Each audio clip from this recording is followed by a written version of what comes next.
Okay guys, sagutin natin tong isang tanong. Ang sabi niya, anong gamit nyo na spacer sa poste? Yung iba kasi 20 lang daw kasi may palitada pa daw sa poste.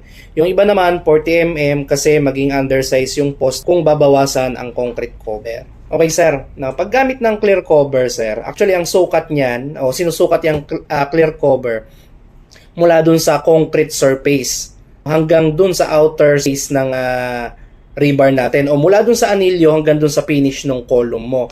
Yun ang pagsukat ng clear cover. Hindi kasama yung palitada, kung may tiles man yan o kung anong finishes, hindi sinasama yon sa clear cover. Okay? Ang ginagamit namin na clear cover pagdating sa column, sir, kung yan is exposed to weather or in contact with ground, 50 mm kapag yung vertical bars mo is 20 mm pataas. Pero pag 16 mm pababa, 40 mm yan. Kung hindi naman exposed to weather, nasa loob, pwede mong gamitin is 40 mm lang. Na boss, sana sagot ko yung tanong mo.